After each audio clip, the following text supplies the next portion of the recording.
에베소서는 편지입니다. 그런 만큼 보내는 사람이 간단한 인사말로 시작합니다. 에베소서 1장 보시면요, 1절, 2절이 인사말이죠. 그리고 3절에 어떻게 시작합니까? 찬송하리로다. 그래서 14절까지 찬송하게 하려 하십니다. 찬송을 주제로 쭉 나오고요, 15절부터는 뭐가 나오는가 하면은 16절에 내가 기도할 때에.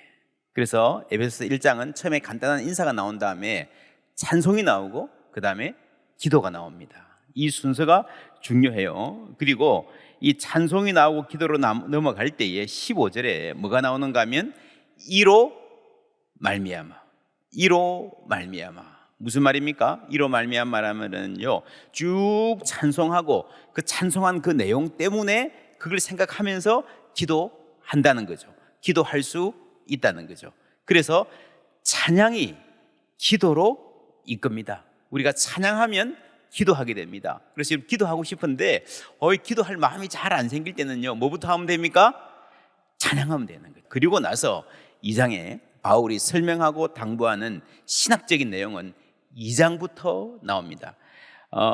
제임스 페이커라는 신학자가 이런 말을 했습니다. 신학의 목적은 독솔로지, 영광의 찬양이다. 왜 신학을 하느냐? 우리가 뭐 똑똑해지려고 하는 게 아니고요, 결국에는 우리가 하나님을 알아서 하나님을 찬양하기 위해서, 모든 신학의 궁극적인 목적은 찬양이다, 영광송이다 라고 했습니다.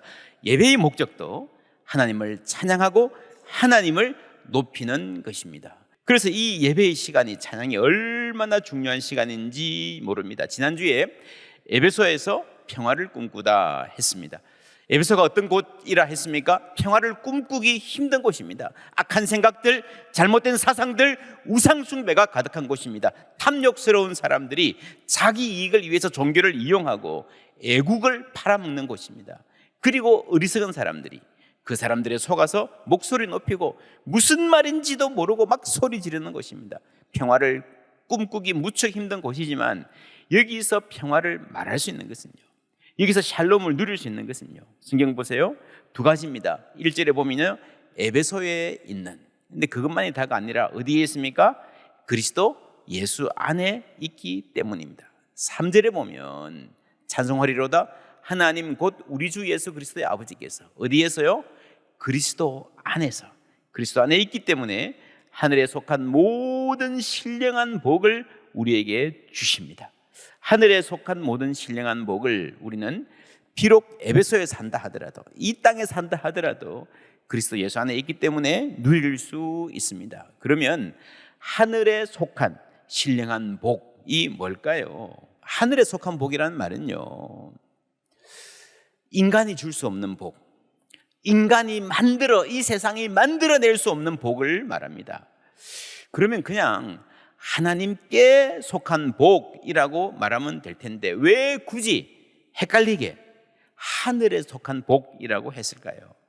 여러분, 성경을 보면 어떤 경향성이 있는데, 이 땅이 많이 타락했을 때에, 악이 너무 지나치게 성행하고 우리 사람의 눈으로 보기에 이 땅에서 어떤 선한 것도 발견하기가 힘들 때 우리가 하나님 얘기를 하면서 하늘이라는 장소, 공간의 언어로 이야기하는 그런 경향이 있습니다. 이 세계 역사가 왔다 갔다 합니다. 한때 사람들이요, 우리가 좀 노력하면 정말 복된 사회, 이상사회를 만들 수 있을 것이라 라고 생각하던 때가 있었습니다. 그게 근대 초기에, 여러분, 계몽주의 시대, 그게 진보의 시대라고, 기술이 막 발전하는 것 같으니까 조금만 더 가면요, 인간 사회가 얼마나 좋아질까. 이렇게 가면 하나님도 필요 없겠다. 그리고 하늘에 속한이라는 말은 인간이 줄 수 없는, 인간이, 세상이 만들어낼 수 없는, 그리고 인간이 상상하기도 힘든 복을 말하는 겁니다. 여러분, 대부분 인간의 생각은요, 자신의 경험에 의해서 제한됩니다. 내가 미래를 꿈꾼다 그래도 내 과거의 경험을 바탕으로 하게 되어 있습니다. 그런데 여러분, 성령 하나님은 우리의 눈을 열어주시는 줄 믿습니다. 그 일이, 여러분, 하나님이 우리의 눈을 밝혀주시는 일이요, 가장 집중적으로 일어나는 시간이 찬양하는 시간입니다. 그래서 여러분 사도 바울은요 편지를 쓰면서 먼저 찬송합니다. 당시에는 편지를 쓴다 그러면요 말로 부르고 누군가 옆에서 받아 적습니다. 그때의 그 몸짓, 음성 한번 상상해 보십시오. 저는 바울이 편지 내용을 불러주면서 그랬을 거라고 생각합니다. 벌떡 일어나서 찬송하리로다. 하나님이 하늘에 속한 모든 복을 우리에게 주셨습니다. 그렇죠. 그리고 그 편지를 보냅니다. 어떻게 보내요? 우체국? 택배? 그런 거 아니잖아요. 누군가가 직접 가집니다. 많은 경우에 받아 적었던 그 사람이 가져가서 읽는 경우가 많았습니다. 에베소서 6장 21절에 보시면요, 나의 사정 곧 내가 무엇을 하는지 너희가 알리려 하노니 사랑을 받는 형제요 주 안에서 진실한 일꾼인 두기고가 모든 일을 너희에게 알리리라. 우리 사정을 알리고 또 너희 마음을 위로하기 위하여 내가 특별히 그를 너희에게 뭐라고요? 보내었노라. 지금 보내는 거예요. 보내었노라라고 하는 건 이제 보낼 건데 편지를 받는 사람 입장에서 보면 이미 왔잖아요. 그죠? 그 사람들의 입장을 고려해서 보내었다라고 과거로 쓰고 있습니다. 보내었노라. 지금 보낼 거예요, 이제 앞으로. 자, 두기고가 갔어요. 에베소 교인들이 이렇게 모였습니다. 바울의 편지를 바울이 보낸 그 사람 두기고가 그 앞에서 읽는 거예요. 그게 초대교회의 예배였습니다. 그러면요, 이 두기고가 어떻게 읽었을 것 같아요? 아마도 자기가 바울에게 들었던 그대로, 그죠? 바울 선생님이 여기 와서 직접 이 말씀을 하시면 했을 그대로 읽는 거예요. 여러분, 그래서 하나님이 바울이 편지를 쓸 때 성령으로 감동하셨던 그 하나님이, 사도 바울의 마음을 샬롬으로 채우셨던 그 성령님이 에베소에 가서 편지를 읽는 그 순간에도 함께 해 주시는 거예요. 그래서 이 말씀을 읽는 것 자체가 예배가 되고 자체가 찬송이 되는 거예요. 함께 찬송하는 거예요. 그렇죠. 그러면서 하나님의 샬롬이 거기에 임하게 되는 겁니다. 그것이 성경이고 그것이 말씀의 능력입니다. 여러분, 동일한 성령이 오늘 이 자리에도 함께 계신 줄 믿습니다. 우리가 말씀을 들을 때에, 우리가 찬양할 때에 하나님 샬롬 주실 것입니다. 그리고 여러분, 에베소서에서 하나가 되라는 말을 계속 하시는데 무엇보다 찬양할 때 우리는 하나가 됩니다.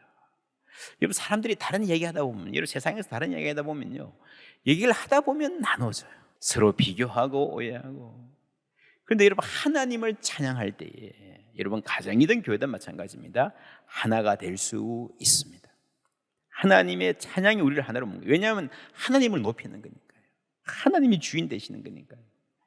오늘 이 에베소서 1장 말씀에 하나님을 찬양하는 내용에 아주 중요한 하나님을 하신 일들에 대한 말들이 많이 나옵니다. 예정, 기업, 인치심, 신비, 속량, 경륜, 통일, 뭐 이런 말들이 쭉 나오는데 이게 하나하나가 굉장히 중요한, 예정 하나만 설명하려고 해도 굉장히 많이 시간이 들어야 되는데 중요한 부분들 보십시다. 속량이라는 말이에요.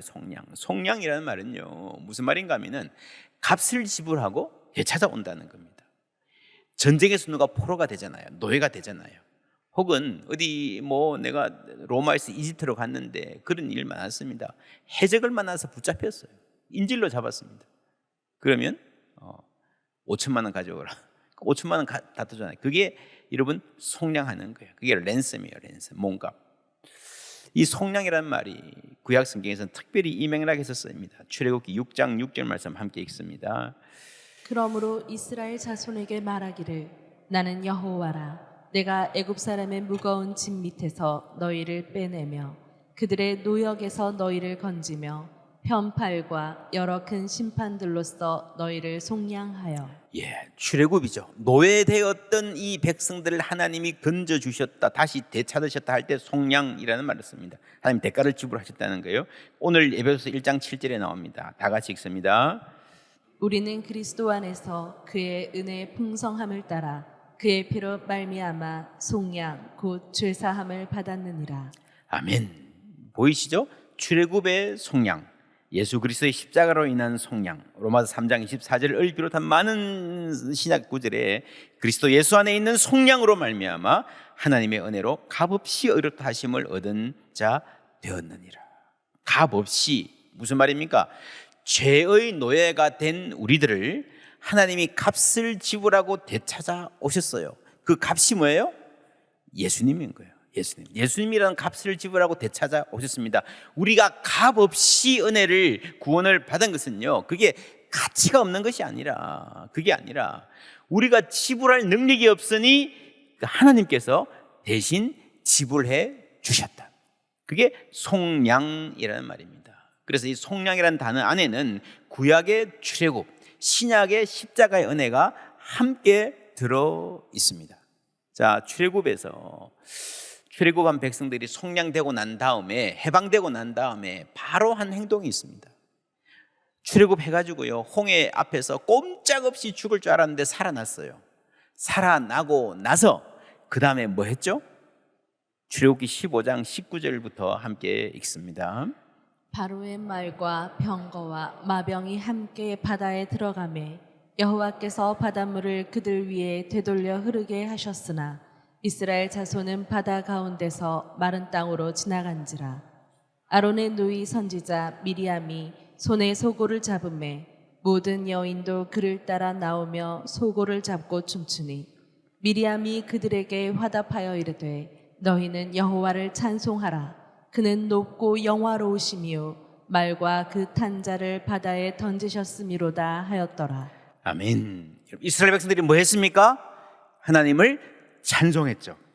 이 찬송에서 이스라엘 백성이 탄생했습니다. 여러분, 남자가 아닌 여자들이에요. 여자들이 함께 나와서 환영하면서 춤추고 찬양하는 이 풍습은요, 본래 뭔가 하면요, 남자들이 전쟁에 나가서 전쟁을 하고 목숨을 바쳐서 나라를 지키고 돌아왔을 때 여인들이 다 나와서 환영하는, 축복해주는 그 프레이드를 하는 겁니다. 그런데 여러분, 남자들은 없어요. 누가 전쟁에서 이겼습니까? 여호와 하나님이. 그래서 그 풍습 안에서 여성들의 찬송이 나오는 겁니다. 여기서 이스라엘이 탄생했습니다. 우리가 여러분 모세오경이라 그러잖아요. 창세기를 아브라함이나 요셉이 쓴 게 아니에요. 모세가 썼다라는 말은 무슨 말입니까? 출애굽이 먼저예요. 출애굽의 구원을 만나고 보니까, 여러분, 출애굽 당하기 전까지는, 홍해의 구원을 알기 전에는요, 하나님을 몰랐어요. 하나님이 어떤 분인지 별로 관심도 없었어요. 그런데 홍해의 그 엄청난 구원을, 출애굽의 역사를, 구원을 경험하고 보니까 하나님이 우리를 구원해 주셨구나 알고 나서 이제 보게 되는 거죠. 요셉의 이야기, 아브라함의 이야기. 그렇죠. 여러분, 그러면서 이스라엘의 신학 고백이 형성이 되어져 가는 겁니다. 그래서 쭉 가서 천지 창조까지 올라가는, 하나님이 오늘 우리를 구원해 주셨는데, 어느 날 모세가 와서 나가자 그래서 우리는 뭐 준비도 안 됐는데 막 나왔는데, 알고 보니까 하나님이 그냥 지금 하신 게 아니라 오래전에 준비하고 계셨구나. 그렇죠. 80년 전에 오늘의 구원을 위해서 모세를 태어나게 하셨잖아요. 요셉의 때, 아브라함의 때부터 여러분 하나님이 준비하셨잖아요. 그렇게 보니까 여호와 이레라는 말, 하나님이 미리 아시고 미리 보시고 준비하신다는 말이 무슨 말인지를 알게 되는 거예요. 그렇죠.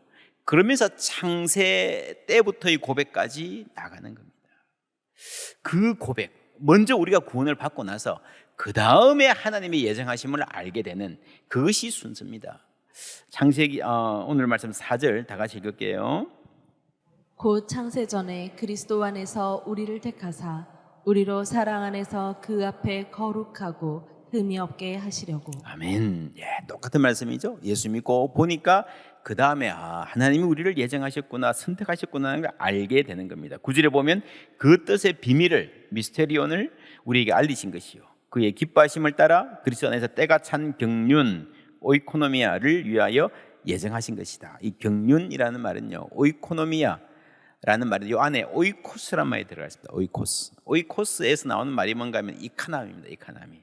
경륜할 때 이 경, 똑같은 말입니다. 이 경영하고 돌본다는 말이죠. 쉽게 말하면 이 오이코스, 오이코노미아, 이카나미라는 말이요, 가정의 경제를 돌보듯이 하나님이 계획을 갖고 이 세상을 돌보아 나가신다라는 말이 경륜이라는 말입니다. 그래서 하나님 우리를 부르셨는데 오래전부터 준비하기도 하셨지만 미래를 향해서 목적이 있습니다. 하나님 우리를 부르실 때에 아무런 목적 없이 부르신 거 아닙니다. 그냥 저거 놔두면 지옥 갈 게 뻔하니까 불쌍하니까 일단 구해주자, 그게 아니고요, 목적을 가지고 부르신 겁니다. 오늘 말씀을 보면 그 목적이 세 가지로 나옵니다. 첫 번째, 우리로 사랑 안에서 그 앞에 거룩하고 흠이 없는 사람을 만드시려고, 성화라고 그러죠. 두 번째, 그의 은혜의 영광을 찬송하게 하려는 목적. 세 번째 뭡니까? 다 같이 읽습니다. 하늘에 있는 것이나 땅에 있는 것이 다 그리스도 안에서 통일되게 하려 하심이라. 그래서 이렇게 보면 내가 받은 이 구원에는요, 내가 아는 것보다 훨씬 더 전에 하나님이 준비하신 준비가 있었고, 그리고 내가 아는 것보다 훨씬 더 큰 목적이 있습니다. 이 세상에서요, 나 혼자 행복해지는 방법 없습니다. 모든 것은 이 사회 안에서 함께 사는 삶에서 이루어집니다. 기후변화 이야기했지만 한 나라만, 우리나라만 잘 되고 우리나라만 잘 먹고 잘 사는 그런 방법은 없습니다. 세계 전체의 문제라는 겁니다.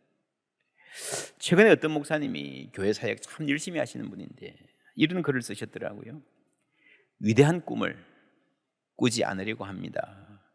하나님이 위대하시고 그 위대한 이야기 속에 참여할 수만 있다면 그것이 귀하고 아름다운 것임을 알기 때문입니다.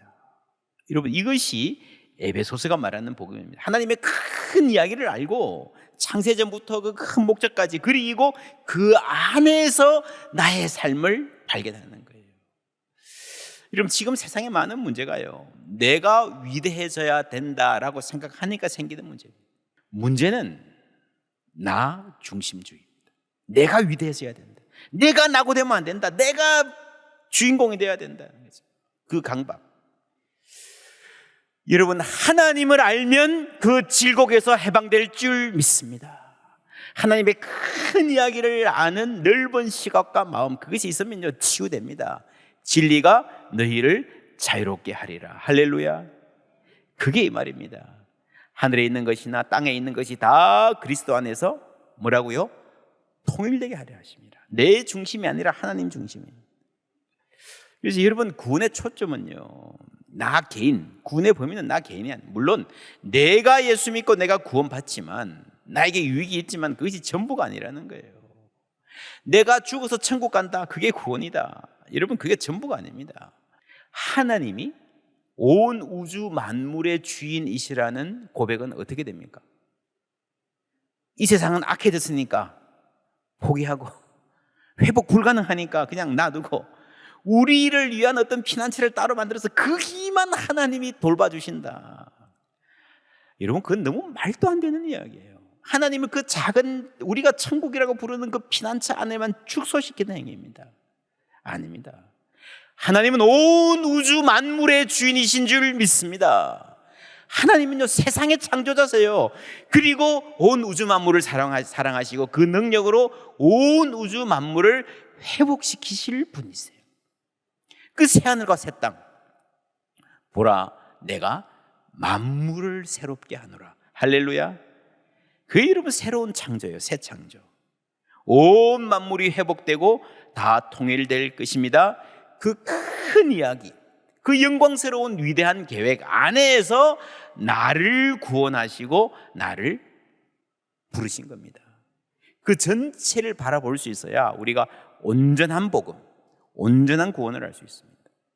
로잔 대회 우리가 열심히 준비하고 있는데 핵심적인 고백이 온 교회가 온전한 복음을 온 세상에 전하자.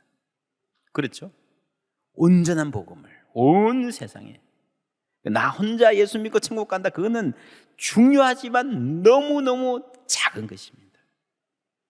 이 온전한 복음을 우리가 어떻게 알 수 있는가, 어떻게 설명해야 되는가. 여러분, 설명하는 것도 필요하지만 우리가 이 온전한 복음을 어떻게 알 수 있는가 하면요, 찬송하는 가운데 하나님의 높고 위대하심을 발견하면서 우리가 알게 되는 겁니다. 10절 다시 읽으면 하늘에 있는 것이나 땅에 있는 것이 다 그리스도 안에서 통일되게 하려 하심이라.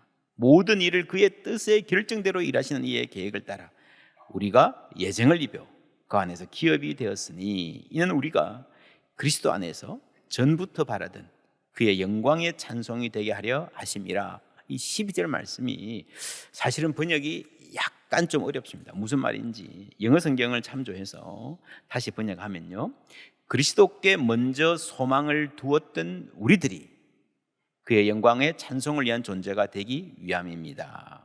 그리스도께 먼저 그리스도께 소망을 두었던 우리들은 누구를 이야기하는가 하면요, 유대인들을 이야기합니다. 바울이 유대인이잖아요. 우리들 먼저 이 소망을 가졌던 사람들. 그리고 그 다음에 13절에 보면 그 안에서 누구도 너희도, 이건 에베소 교인들이죠. 너희도, 이 말은 이방인들을 합니다. 이방인들. 그 이방인들이 진리의 말씀 곧 너희의 구원의 복음을 뭐라고요? 듣고 그 안에서 또한 뭐라고요? 믿어. 듣고 믿어 약속의 성령으로 인치심을 받았다. 이방인들은 본래 이스라엘 백성이 아니잖아요. 약속의 백성이 아니잖아요. 그런데 하나님의 백성이 되었습니다. 어떻게 되었습니까? 구원의 복음을 뭐라고요? 듣고 그 안에서 또한 믿어. 이렇게 해서 12절에서는 유대인을 말하고 13절에서는 이방인을 말하고 있습니다. 이방인인 우리가 어떻게 하나님의 백성이 되었나? 구원의 복음을 듣고 믿어서 하나님의 백성이 된 겁니다. 여러분, 바울이 온 우주 만물의 회복, 복음의 포괄적인 걸 말하지만요, 그 핵심은 언제나 우리 한 개인이 구원의 복음을 듣고 믿는 데 있습니다. 이것 없이 그냥 포괄적인 선교만 이야기하면요, 그냥 세상을 좀 더 좋은 곳으로 만들자, 그게 선교가 아니라는 겁니다. 선교의 폭은 너무도 넓지만 그 출발은 언제나 구원의 복음, 죄인인 한 사람이 구원의 십자가의 복음을 듣고 믿는 데서 출발하는 줄 믿습니다. 그럴 때에 하나님의 백성 되어서 우리는 샬롬의 은혜를 누리는 거예요. 말로 다 할 수 없는 영광이 이 안에 포함되어 있다. 지금 바울이 그 말을 하고 있는 겁니다. 저희 가정은 주일에 예배드리고 나서 주일 오후나 저녁에 받았던 은혜를 자주 나눕니다. 지난 주일 예배드리고 나서 제 아내가 저에게 그런 얘기를 해요. 예배를 시작할 때 일어나서 찬송, 면류관 가지고 주 앞에 드릴세 하는 찬송을 하는데, 2년 전에 아버지가 하늘나라 가셨는데 그 아버지가 천국에서 하나님 앞에서 찬송하는 모습이 생생하게 떠오르더라는 거예요. 아마 어릴 때부터 함께 예배하는 자리, 찬송하시는 아빠의 모습이 깊이 자리 잡았겠죠. 그리고 그 위에 하나님이 주시는 은혜가 있었을 거예요. 우리가 하늘에 있는 모든 것들, 땅에 있는 모든 것들, 모든 사람들이 하나님 안에서 통일되는 은혜는 언젠가 완성되겠지만 그 은혜가 이미 우리 가운데 시작되었습니다. 우리가 그 은혜를 가장 집약적으로 누릴 수 있는 자리가 이 예배의 자리인 거예요. 이 찬송의 자리인 겁니다. 하늘에 속한 모든 신령한 복, 뭐라 그랬습니까? 세상이 줄 수 없는 복, 세상이 간절히 원하지만 만들어낼 수 없는 그 복과 평화, 은혜가 예배 가운데 우리에게 임하는 줄 믿습니다. 그 은혜 안에서는요, 땅에 있는 사람, 하늘에 있는 사람, 지금 사는 사람, 먼저 살다 가진 사람 구별이 없는 거예요. 왜냐하면 하나님이 살아계시고 그 모든 이들의 아버지 되시기 때문입니다.